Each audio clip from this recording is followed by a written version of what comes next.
So this is the chapter 2 for opening minds. And it's very interesting because it talks about our mindsets.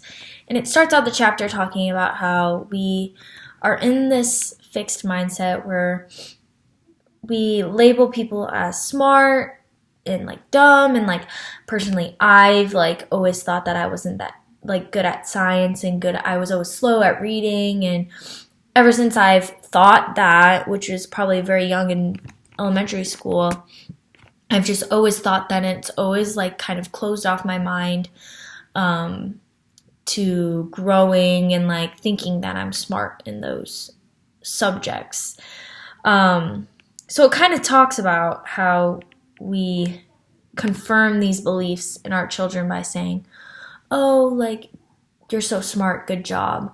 Or versus a phrase, oh, you are so dumb. Well, not that you would say that, but you aren't as good at this type of thing. But it basically describes a fixed theory, which is you're fixed in your ways, and a dynamic theory where you think about improving and growing, which I'll talk about obviously more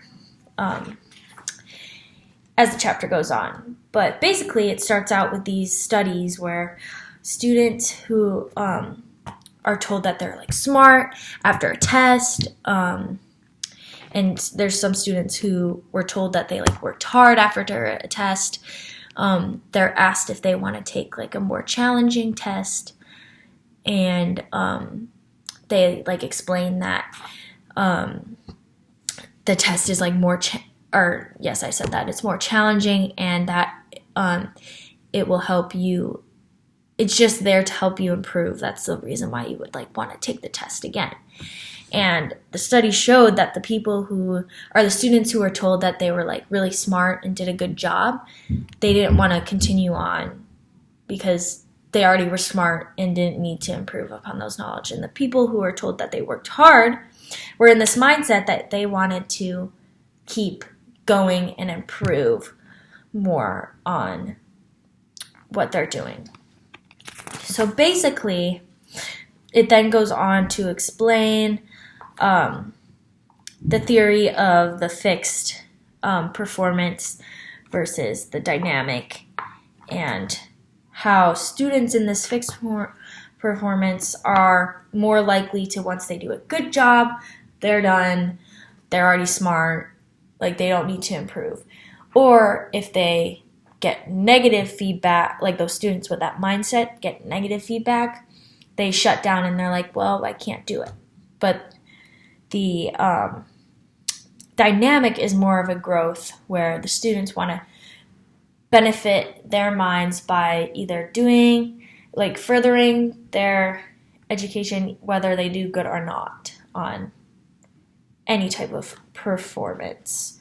So as we can see, it talks a lot with fixed performance about how students' self-confidence really goes down. Even though you're telling, giving these students words of affirmation, you're smart, good job, it can actually be negative and harm them because, like I said before many times, they're stuck in their ways and they don't want to improve, or they just shut down if they mess up or do something wrong.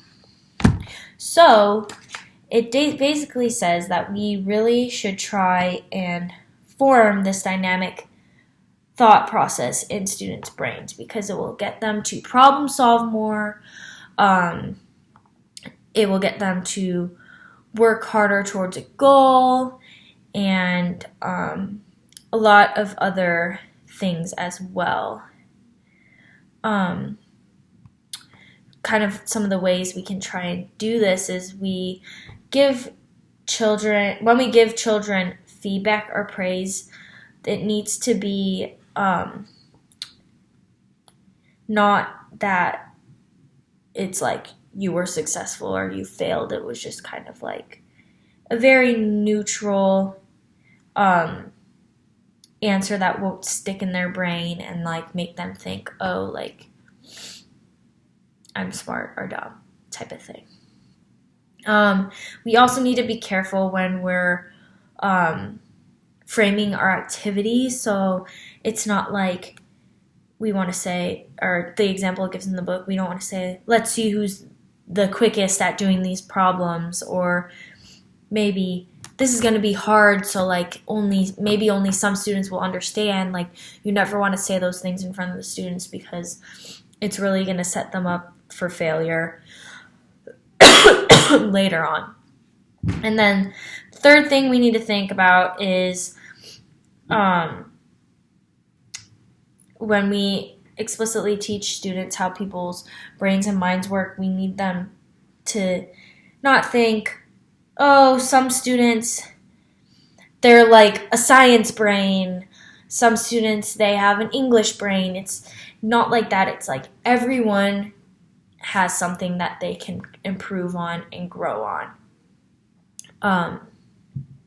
So that it creates that more go-getter dynamic theory or way of thinking.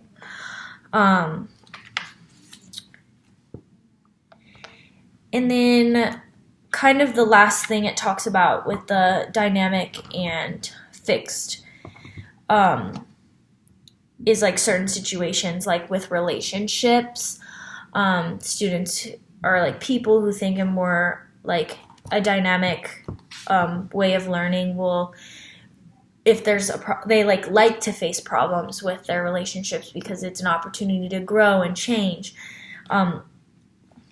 As opposed to the fixed theory, they will just kind of think that this is like out of their control if there's a fight, that they can't handle the situation. And then also just with mental health, a lot of students with the fixed mindset will spiral kind of into a deeper place with mental health because they're so fixed in their behavior that they think that they are labeled as this thing that they aren't.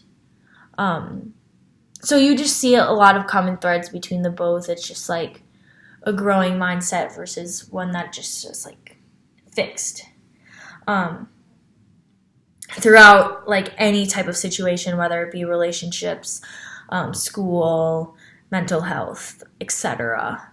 And just a common theme throughout the whole thing is just we can't label students with these characteristics because there's so much more than just one word: smart, dumb.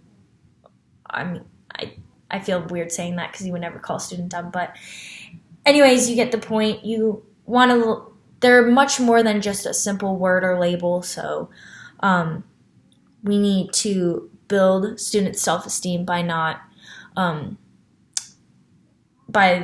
Being conscientious of the three things I listed before earlier in the chapter.